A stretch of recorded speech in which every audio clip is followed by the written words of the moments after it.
இந்த வீடியோவில் என்ன பார்க்க போகிறோம்னாங்க, கிராம ஊராட்சி செயலருக்கு என்ன மாதிரி கொஷின் மார்க் இன்டர்வியூ ஃபார்மேட்டில் கேட்பாங்கன்னு சொல்லி நம்ம ஃபுல் டீட்டெயிலாக பார்க்க போகிறோம். உங்களுக்கு இன்டர்வியூ ஃபார்மேட்டில் இருக்குது இந்த வீடியோ. உங்களுக்கு வீடியோ பிடிச்சிருந்தா மறக்காமல் கமெண்ட் பாக்ஸில் கமெண்ட் பண்ணுங்கள். வீடியோ உங்களுக்கு எந்த அளவுக்கு புரிஞ்சுதுன்னு சொல்லி வாங்க பார்த்துடலாம். ஃபர்ஸ்ட் கொஸ்டின், உங்களுடைய பெயர் மற்றும் உங்களுடைய கல்வி தகுதியை பற்றி டீட்டெயிலாக கேட்டாங்கன்னா நீங்கள் எப்படி மென்ஷன் பண்ணணும்னு சொல்கிறேன். என் பெயர் என்னன்னு சொல்லி நீங்கள் என்ன கம்ப்ளீட் பண்ணிக்கிறீங்களோ அதை மரியாதையாக அவங்ககிட்ட பணிவாக புரிகிற மாதிரி எக்ஸ்பிளைன் பண்ணுங்கள், தெளிவாக. ஓகேங்களா? எந்த ஒரு பய பதட்டம் இருக்கக்கூடாதுங்க.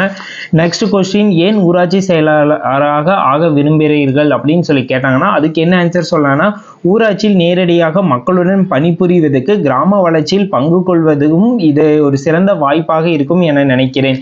இது மாதிரி ஒரு ப்ராப்பரான ஆன்சர் சொல்லும் போது ரொம்ப யூஸ்ஃபுல்லாக இருக்குது. நீங்கள் பரவாயில்ல ரொம்ப யோசிச்சு எல்லாம் டெக்னிக்கலாக ஆன்சர் சொல்கிறாங்க அப்படிங்கிற ஒரு மைண்ட் செட் வருங்க. நெக்ஸ்ட் கொஸ்டின் பார்த்துடலாம். ஊராட்சி செயலாளரோட முக்கிய கடமைகள் என்னென்னு சொல்லி கேட்பாங்க. அதை டீட்டெயிலாக பார்த்தலாம். வரி வசூலுங்க. நெக்ஸ்ட் பதிவுகள் பராமரிப்பு, அரசு நிதிகளை சரியாக பயன்படுத்துதல், மக்கள் நலத்திட்டங்களை செயல்படுத்தல் ஆகியவை தான் ரொம்ப முக்கியமான கடமைகள். இதுதான் முக்கியமான கடமைகள். என்னென்னங்க? வரி வசூல், பதிவுகளை பராமரிக்கிறதுங்க. நெக்ஸ்ட் அரசு திட்டங்களை செயல்முறைப்படுத்துறதுல நடவடிக்கையெல்லாம் செக் பண்ணுறதுங்க. அரசு நிதியை எந்த அளவுக்கு ப்ராப்பராக யூஸ் பண்ணுறதுன்னு சொல்லி அதையும் செக் பண்ண. இதெல்லாம் தான் இவரோட முக்கிய கடமைகள். நெக்ஸ்ட் கொஸ்டின், ஊராட்சி முறை எந்த சட்டத்தின் கீழ் செயல்படுகிறதுங்க? 1994 ஆண்டு தமிழ்நாடு ஊராட்சி சட்டத்தின் கீழ் இயங்குறதுங்க. 1994. அடுத்த கொஸ்டின், 73வது அரசியலமைப்பு திருத்தம் பற்றி சொல்லுங்கள். 73வது அரசியலமைப்பு திருத்தத்தில் என்ன முக்கியமாக இருந்துச்சுன்னு சொல்லி கேட்பாங்க. 1992 நிறைவேற்றப்பட்ட இந்த திருத்தம் ஊராட்சி அரசுக்கு அரசியலமைப்பு அந்தஸ்து வழங்கியது. அரசியலமைப்பு அந்தஸ்து எந்த ஆண்டு வழங்கப்பட்டதுன்னு சொல்லி கேட்டாங்கன்னா 1192ங்க. இந்த அளவுக்கு அட்வான்ஸாக போக மாட்டாங்க. சப்போஸ் தெரிஞ்சு வச்சுங்க. பேசிக்காக உங்ககிட்ட இந்த டீட்டெயில் கேட்கலாம். நீங்கள் என்ன எஜுகேஷனல் குவாலிஃபிகேஷன் முடிச்சிக்கிறோம் அதை பற்றி டீட்டெயிலாக கேட்கலாங்க. நெக்ஸ்ட், தமிழ்நாட்டோட முதலமைச்சர் யாருங்க? ஊரக வளர்ச்சித்துறையோட அமைச்சர் யாரு? ப்ளஸ் உங்களோட டிஸ்ட்ரிக்ட் இருந்துச்சுன்னா உங்களோட டிஸ்ட்ரிக்டை பற்றி கேட்கலாம். உங்களோட ஊராட்சியில் எவ்வளோ ஒன்றியங்கள் இருக்குது, ஊராட்சி ஒன்றியங்களால் இணைந்தது என்னன்னு சொல்லி பேசிக்காக இது மாதிரி ரிலேட்டட் கொஷின் நிறையா கேட்கலாங்க. அது மாதிரி ரிலேட்டட் கொஷின் ஆல்ரெடி நிறைய போஸ்ட் பண்ணிக்கிறோம். இதுலேயே நம்ம பார்ட் 1 பார்ட் 2 ப்ரொவைட் பண்ணிக்கிறோம். அந்த வீடியோ லிங்க் வேணால் கீழே டிஸ்கிரிப்ஷனில் கொடுக்குறேன், ட்ரை பண்ணி பாருங்கள். நெக்ஸ்ட் கொஷின் பார்த்துடலாங்க. நெக்ஸ்ட் கொஸ்டின், ஊராட்சி அலுவலகத்தில் எந்த பதிவுகள் பராமரிக்கப்பட வேண்டும்? எந்தெந்த பதிவுகள் பராமரிக்கப்பட வேண்டும் சொல்லி கேட்டிருக்கிறாங்க. நிதி பதிவேடு, வரிப்பதிவு, சொத்து பதிவு, திட்ட நிதி பதிவு, வரவு செலவு பதிவு, இது எல்லாத்தையும் நம்ம ப்ராப்பராக மெயின்டைன் பண்ணணும்னு சொல்றதுங்க. நெக்ஸ்ட், ஒரு குடிமகன் புகார் அளித்தால் நீங்கள் என்ன செய்வீர்கள்? ஒரு மக்கள் ஒரு புகார் கொடுத்தாங்கன்னா அதை நீங்கள் எப்படி மெயின்டைன் பண்ணுவீங்கன்னு சொல்லி கேட்குறாங்க. புகாரை பதிவு செய்து சம்பந்தப்பட்ட துறைக்கு அனுப்பி என்ன ப்ராப்பராக என்ன செய்ய முடியுமோ அதை ப்ராப்பராக செய்வேன்னு சொல்கிறதுங்க. எல்லாத்துக்கும் புரிஞ்சிருக்குன்னு நினைக்கிறேன். ப்ளஸ் நீங்கள் எக்ஸ்ட்ரா ஜிகே கொஸ்டின் உங்களோட ஊராட்சி பற்றி ஓரளவுக்கு நல்லா தெரிஞ்சு வச்சுக்கோங்க. மேக்ஸிமம் ஊராட்சி ஒன்றியங்களாக இணைந்தது என்னன்னு சொல்லி தெரிஞ்சுக்கோங்க. மாவட்ட ஊராட்சியோட தலைவர் யாருன்னு தெரிஞ்சுக்கோங்க. நெக்ஸ்ட் என்ன பண்ணீங்கன்னா உங்கள் மாவட்ட கலெக்டரோட நேம் தெரிஞ்சு வச்சுக்கோங்க. இதெல்லாம் ரொம்ப முக்கியங்க. நெக்ஸ்ட் கொஸ்டின் பார்த்தலாம். ஊராட்சிக்கு நிதி எங்கிருந்து வருகிறது? இது ப்ராப்பரான கொஸ்டின். மாநில அரசு நிதி, மத்திய அரசு திட்டங்கள் மற்றும் உள்ளூர் வரி வசூலிலிருந்து வருகிறது. எதிலிருந்து வருதுங்க? மாநில அரசு நிதிங்க, மத்திய அரசு திட்டங்கள் பிளஸ் உள்ளூர் வரி வசூலிலிருந்து வருதுங்க. நெக்ஸ்ட் கொஸ்டின் ஆர்டிஐ எப்போது அமல்படுத்தப்பட்டதுன்னு சொல்லி கேட்டாங்கன்னா 2005 அமல்படுத்தப்பட்டதுங்க. நெக்ஸ்ட் 100 நாள் வேலை வாய்ப்பு திட்டம் பார்த்துருப்பீங்க. அந்த திட்டம் எந்த ஆண்டு தொடங்கப்பட்டதுன்னு சொல்லி கேட்கலாம். 2005ங்க. நெக்ஸ்ட், ஊழல் நடந்தது தெரிஞ்சிச்சுன்னா நீங்க என்ன செய்வீங்கன்னு சொல்லி கேட்பாங்க.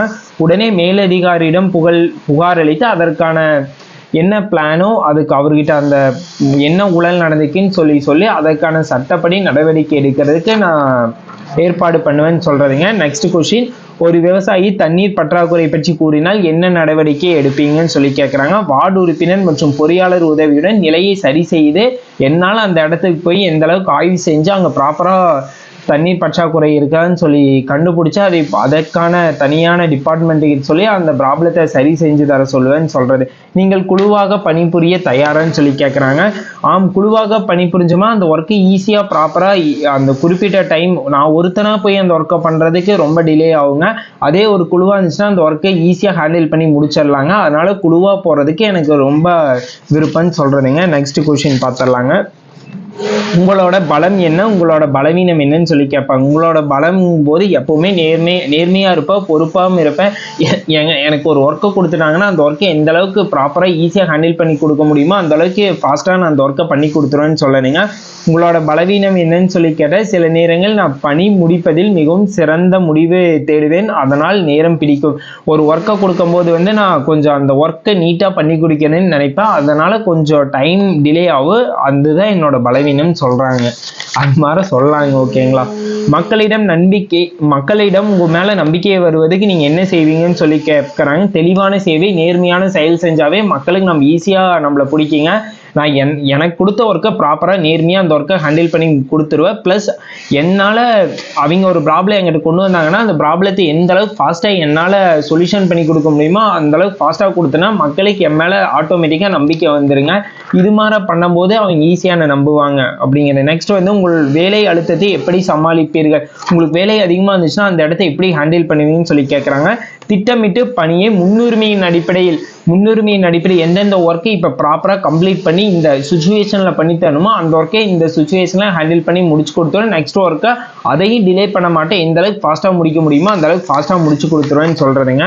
Next question பார்த்தரலாம். உங்கள் ஊரில் முக்கியமான பிரச்சனை என்னவென்று நினைப்பீர்கள்? இளைஞர்களுக்கு வேலை வாய்ப்பு, குடிநீர் வசதி தான் ரொம்ப அதிகவசியமானதுங்க. அந்த ஒர்க்கை ப்ராப்பராக என்னால் எந்த ஒரு ப்ராப்ளம் வராமல் வேலை இல்லாமல் இருந்துச்சுன்னா அவங்களுக்கு எந்த அளவுக்கு ஃப்ரீ ப்ரைவேட் வேலை எந்த அளவுக்கு செட் பண்ணி தரணுமோ எல்லாமே நம்மளால முடிஞ்ச அளவுக்கு எந்த அளவுக்கு ஒர்க் பண்ணணுமோ அந்த அளவுக்கு ப்ராப்பராக ஒர்க் பண்ணி கொடுப்பாங்க. நெக்ஸ்ட் கொஸ்டின், உங்கள் முதல் நோக்கம் என்னவாக இருக்கும்? மக்களுக்கு சேவையாற்றதான் என்னோட முதல் நோக்கம். அதுக்காக எவ்வளோ நேரம் ஆச்சுனாலும் பரவாயில்ல, நான் அந்த ஒர்க்கை ப்ராப்பராக அவங்களுக்கு ஹேண்டில் பண்ணி முடிச்சு கொடுக்கறத என்னோட விருப்பங்க. நெக்ஸ்ட், நீங்கள் கிராம மக்களுடன் எப்படி தொடர்பு கொள்ள போகிறீர்கள்?